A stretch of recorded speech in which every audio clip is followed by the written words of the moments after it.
Will Eric be able to unleash the terrible power of Asmodeus and save the Slayer from tyranny? Will he be able to fight the darkness and seal the ancient evil again? Do such powers really exist? What was that blood in that old mansion at night?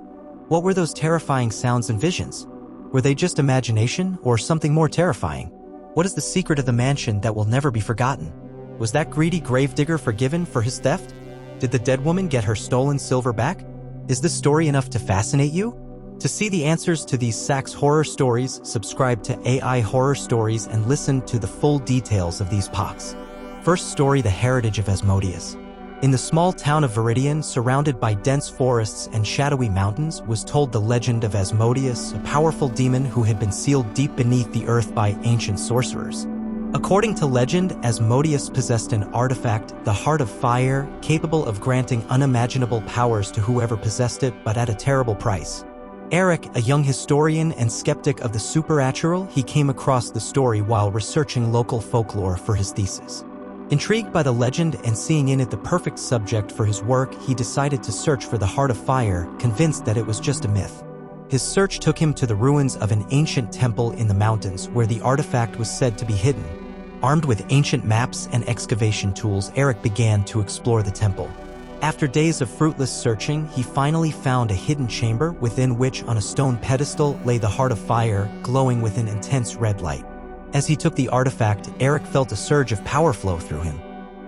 But also a dark presence invading his mind. Asmodeus, although sealed, could still influence the world through the Heart of Fire. The demon offered Eric knowledge and power beyond his wildest dreams in exchange for his freedom. Fighting against the temptation and influence of Asmodeus, Eric realized that he had underestimated the truth behind the legend. With the help of an old spell book he had found in the ruins, he began to search for a way to reseal the demon and destroy the Heart of Fire before its power could cause harm. The battle was both physical and spiritual, with Eric facing the demonic manifestations of Asmodeus and his own fears and temptations. Finally, using an ancient ritual described in the spellbook, Eric managed to enclose the presence of Asmodeus again in the depths and destroyed the Heart of Fire, dispersing its power. Exhausted but victorious, Eric returned to Viridian, where his experience taught him to respect and fear the ancient legends and powers that they could contain. His thesis became a detailed study of the legend of Asmodeus, serving as a warning to those tempted by the search for power through dark means. The legend of Asmodeus and the Heart of Fire became an important part of Viridian folklore, a reminder that some secrets are better left undiscovered and that true power lies in the ability to resist darkness, both external and internal. Second story sounds. A long time ago, there was a house that stood on the bay near Mobile, Alabama. It was known as the Madison Mansion, and it had been vacant and boarded up for years. Most people in the area kept well away from it, frightened by its uncanny reputation. Anyone who passed by couldn't help wondering what evil had transpired in the old place.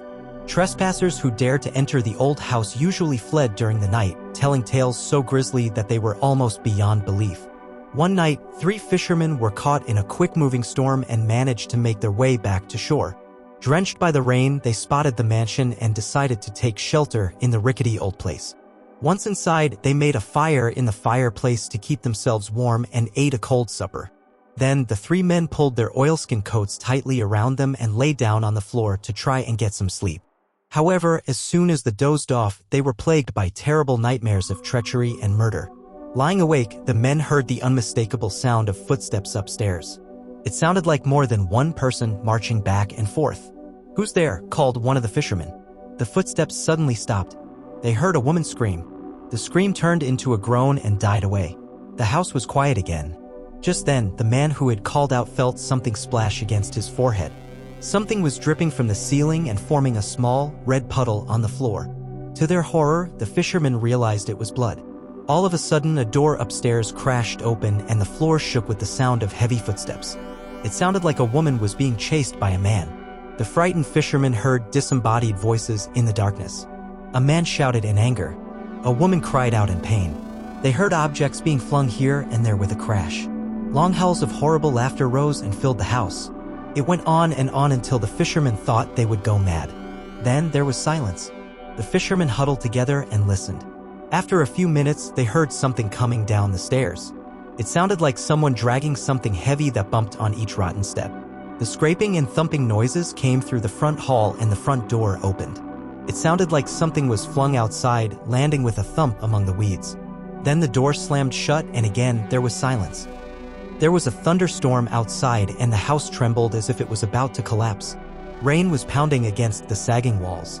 The terrified fishermen couldn't bear to stay in the place a moment longer and decided to flee. Just as they reached the door, a flash of lightning filled every room in the house with a green blaze, and one of the men saw a ghastly face staring at them from the stairs. It was so horrible that it looked as if it came from hell itself. A crash of thunder deafened the terrified men and they ran out into the storm, never to return. Nobody ever knew for sure what terrible deeds had been done in that house. The mansion was built shortly after the American Revolution by an Englishman named Madison, who was a rich recluse. He lived there with his daughter, who was said to be mentally ill.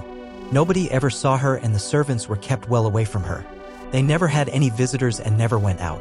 One day, without a word of warning, Madison suddenly left for England and wrote to his servants, instructing them to sell the house.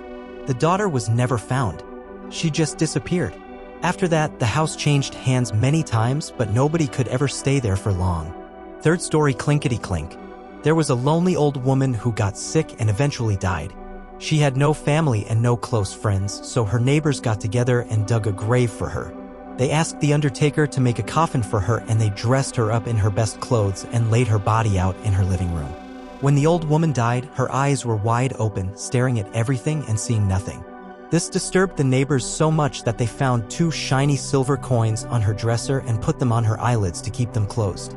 As was the tradition at the time, they held a wake so that people could come by and pay their respects. The neighbors lit some candles and sat up with her corpse so that she would not be alone. The next morning, the gravedigger arrived to collect her body and take it to the cemetery. When he was about to start digging the grave, he opened the coffin and peered inside. When he saw the silver coins covering her eyes, he immediately snatched them and stuffed them in his pocket. Looking down at the dead woman, a chill ran down his spine. Her wide-open eyes seemed to be staring up at him, watching him as he stole her silver coins. It gave him a creepy feeling, so he grabbed a hammer and quickly nailed the lid on the coffin shut. Then he buried her as fast as he could. When the gravedigger got home, he put the 2 silver coins in a tin box and shook it, listening to the rattling sound. Try as he might, he couldn't forget those eyes staring at him. He placed the tin box on his mantelpiece. That night, it grew dark and the wind started blowing. The storm shook the house and rattled the windows. A cold wind whistled through the cracks in the walls and down the chimney. Busy, busy, buzz, zoo, oh. It went. Busy, busy, buzz, zoo, 0-0-0-0. The gravedigger threw some more wood on the fire and jumped into bed, pulling the covers up over his head. The wind kept blowing through the cracks. Busy, busy, bazoo. It went. Busy, busy, bazoo. The fire flared and flickered and cast evil-looking shadows on the walls. Lying in bed, the gravedigger couldn't stop thinking about the dead woman's eyes staring at him. As the wind blew stronger and louder and the fire popped and snapped, he began to get scared. Suddenly, he heard another sound. Clinkety-clink, clinkety-clink, it went. Clinkety-clink, clinkety-clink. It was the silver dollars rattling in the tin box. Hey, shouted the gravedigger. Who's stealing my money? But all he heard was the wind blowing, busy, busy, buzz, zoo, 0-0-0. And the flames flaring and flickering and snapping and popping and the coins going clinkety-clink, clinkety-clink. Shaking with fear, he flung off the covers and sat up in bed. Looking around, he couldn't see anything. He leaped out of the bed and barred and chained the door. Then he went back to bed, but his head had barely touched the pillow when he heard clinkety-clink, clinkety-clink. Then he heard something way off in the distance. It was a voice crying, "Where's my money? Give me my money." And the wind blew busy, busy, bazoo, oh. And the fire flared and flickered and snapped and popped and the coins in the tin box went clinkety-clink, clinkety-clink. The gravedigger was really scared. He got out of bed again and piled all the furniture against the door and he out a heavy iron skillet over the tin box. Then he jumped back into bed and covered his head with the blankets. But the money rattled louder than ever. The way-off voice cried, "Give me my money. I want my money." And the wind blew and the fire flared and flickered and snapped and popped and the gravedigger shivered and shook and hollered out loud, "Oh, Lordy, Lordy." Suddenly the front door flew open and in walked the dead woman her had buried. Her eyes were wide open, staring at everything and seeing nothing. And the wind blew busy, busy, boozo.